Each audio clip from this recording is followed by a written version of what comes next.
خب درود به شما دوستان عزیز. این خانم اهل نیترا بود، از نیترا، از شهر نیترا است. Das in der Slowakei در شهر اسلواکی هستش. Sie spielt Violine. او ویولون مینوازه und gehört zum Ensemble der Wiener Staatsoper و عضو انزمبل تا شتاتس اسم در واقع اون اپرای دولتی وین هستش. شتاتس اپرای دولتی. شتات یعنی در واقع دولت.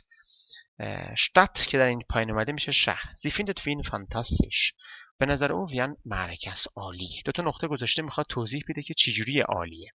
Die Stadt شهر، die Menschen افراد، die Restaurants رستوران ها، die دوناو اسم جایی هستش، دوناو، die Atmosphäre فضا im Sommer در تابستان، die Cafés کافی ها.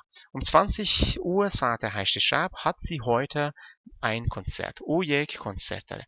بچه به موارد گرامری لازم شد یه جایی میپردازم و در سطح آیلتس خودتون رو درگیر گرامر زیاد نکنید. همین که ترجمه کتاب رو داشته باشید، 46 تا فیلم برای گرامر گفته شده، اینا کافی برای شما. آیلتس رو راحت پاس میکنید. فنون غلبه بر آزمون هم توضیح دادم براتون. اینترناسیونال ویات فشتین، واژه‌های بین المللی را فهمیدن یا فهمیدن واژه‌های بین المللی. wählen Sie einen Text aus Aufgabe 1 aus. میگه که از تکلیف اول یک تکستی رو، یک متنی رو auswählen کنید، انتخاب کنید. یعنی wie viele Wörter verstehen Sie؟ چند تا واژه میفهمید؟ notieren Sie یادداشت کنید. sortieren Sie die Wörter کلمات رو مرتب کنید. تکنیک، فن، تخصص، جوب، شغل، sprachen زبانها، موزیک، گئوگرافی، جغرافیا، توریسموس، توریست و andere میشه باقی.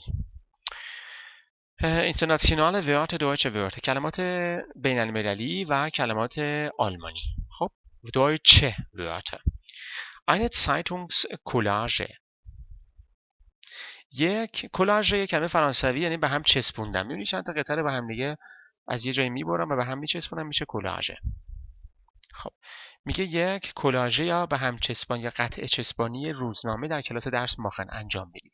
پس کلاژها هر ماخن میکنن. میبینید کلاژ با ماخن میاد. یه چند تا واژه دیگه هم بهتون میگم که با ماخن میاد، مثل سپورت، سالات، کورس، دیگه یادم بیفته ausflüge، دیگه یادم بیفته خب کافی رو کوخن هم میکنن. فرانکفورت am Main اسم خب اون شهر هستش. فرانکفورت am Main ein globaler Marktplatz، یک محل بازار جهانی، گلوبال جهانی. Frankfurt am Main hat mit einen 646.000 Einwohnern das Flair eine internationale Mini-Metropole. خب چند تا نکته من سریع بهتون بگم. ببینید وقتی که الان این جمله تقریبا طولانی بود، برای یک سطح آهنگسی طولانیه. من یه قانون به شما میگم تا سطح ستسوای هم همینه. اگه خوب بتونی اجراش کنی از پس هر جمله برمیای. 1 2 3. یک جمله در زبان آلمانی از 3 قسمت تشکیل میشه. 1 2 3. 1 کیه؟ فاعل.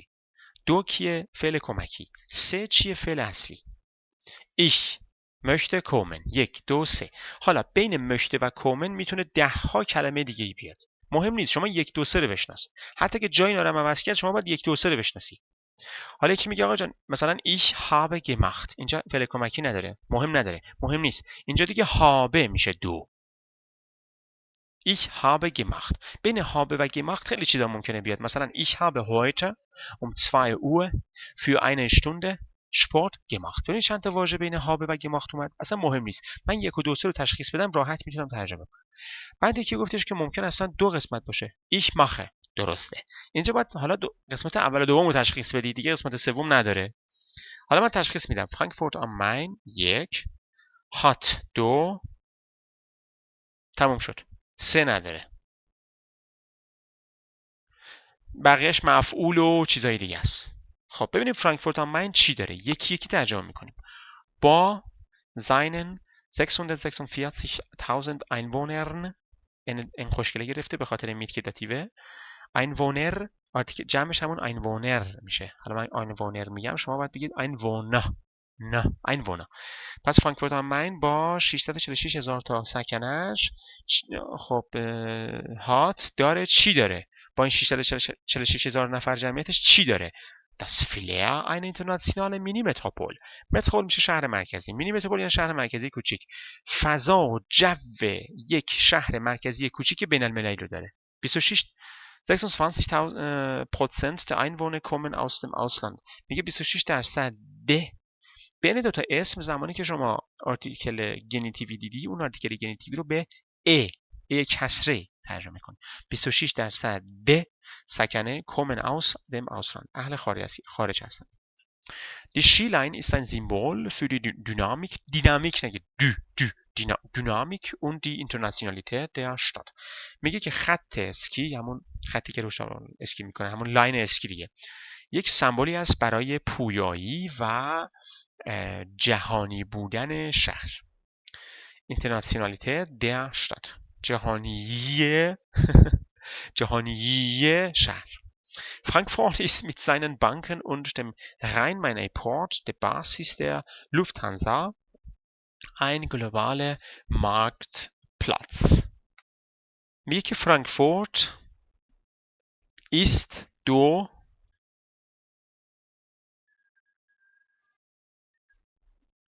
همین یک دو حالا میریم ترجمه دونه به دونه اینها.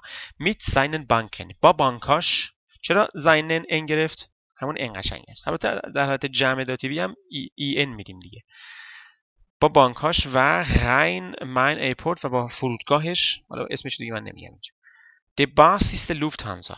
باسیس اینجا معنی اساسی یا شالوده نمیده، میشه محل، به معنی محل یا پایگاه میاد. پایگاه یا محل لوفتهانزا، شرکت هواپیمایی لوفتهانزا. خب میبینید داخل چی گذاشته؟ کما گذاشته. میبینید؟ دقت میکنید؟ شما زمانی که یه کما میذاری، بعد از کما میخوای شروع کنی باید یه فاصله بدی. میبینید یه فاصله تو تایپ کردن داده. ولی وقتی تموم شد دوباره میخوای کما بذاری فاصله نمیذاری. عوضش بعد از اون کمای دوباره فاصله میذاری. این یه نکته. بعد وقتی یک حرفی رو در واقع دو تا کما قرار داده، به این میگن Umschreibung. یعنی تلویحاً توضیح بیشتری دادن. اومده این راین آن ماین فرودگاه رو گفته که آجان پایگاه یا محل لوفتهانزا. یعنی شما اگه بری تو این ایرپورت لوفتهانزا رو اونجا پیدا میکنی. باسیس به معنی چی؟ پایگاه میاد. یک واژه‌ای که در نظامیگری معنی میده. ولی اینجا هم خب مربوط به هواپیما اینجور چیزاست، همون پایگاه یا محل من ترجمه میکنم. خب حالا این در واقع فرانکفورت با این بانکاش و نمیدونم این فرودگاهش و اینها چی هست؟ هست ein globale Marktplatz. یک محل بازار در واقع بین المللی گلوبال. این فرانکفورت ist die Heimat des Euro. میگه که در فرانکفورت در واقع وطن یا موطن اویروه. Die Europäische Zentralbank. یعنی بانک مرکزی اروپا. آره. اگه ما تنهایی بذارم من یه نگاه بندازم دوباره. Europäische Zentralbank. بله، بانک مرکزی اروپا، ترجمهش همینه. Das Mainufer ist ein Skatteparadies. Ufer میشه ساحل، کناره. Strand هم میشه ساحل. میگه کناره ساحل نگیم، میگیم کناره. کناره ماین بهشت اسکاته باز هست. کسایی که اسکاته بازی میکنن در واقع بهشت اسکاته هست. Dort gibt es auch das Deutsche Filmmuseum. اونجا وجود داره همچنین نمایشگاه موزه آلمان. این گیپتس رو میبینید جاش عوض شده، در واقع اسکیپت بوده، همون دریز انگلیسیه. چرا جاش عوض شده؟ چون اول یه قید اومده. هر وقت یه قیدی بیاد جای فعل و فاعل عوض میشه. Das Deutsche Architekturmuseum و موزه مهندسی یا عمران آلمان و یودیش موزیوم و موزه در واقع یهودی. اونجا چیز میزاشون رو گذاشتن و نشون میدن اینا.